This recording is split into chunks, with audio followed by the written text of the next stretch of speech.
साथियों, छोटी सी कहानी है, पूरा ज़रूर सुनना।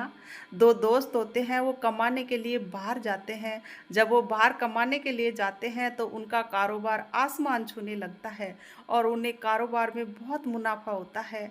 जब मुनाफ़ा होता है तो एक दोस्त के मन में लालच पैदा हो जाता है और वो सोचता है, अगर ये नहीं होता तो ये सारे पैसे मेरे होते। और इसी लालच के चक्कर में वो अपने दोस्त को ज़हर दे देता है और उसकी मृत्यु हो जाती है।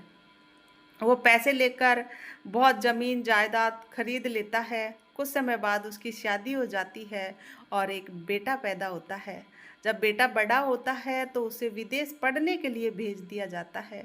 जब बेटा विदेश जाता है तो उसको भयंकर बीमारी से ग्रसित हो जाता है।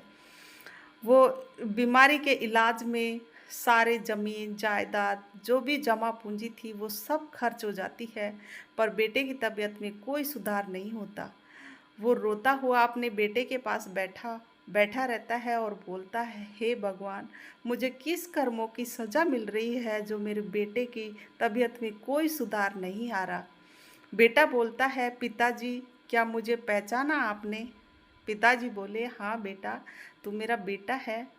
बेटा बोला, नहीं, मैं वही तुम्हारा 20 साल पुराना दोस्त हूँ जिसे तुमने ज़हर देकर मार दिया था। मैं अपना हिस्सा लेने आया हूँ और वो पूरा हुआ, अब मैं जा रहा हूँ।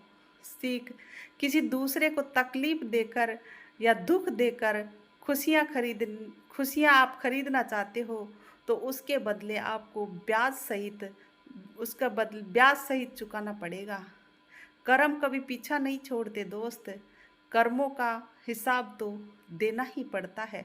अगर अच्छा लगे तो लाइक शेयर ज़रूर कर देना।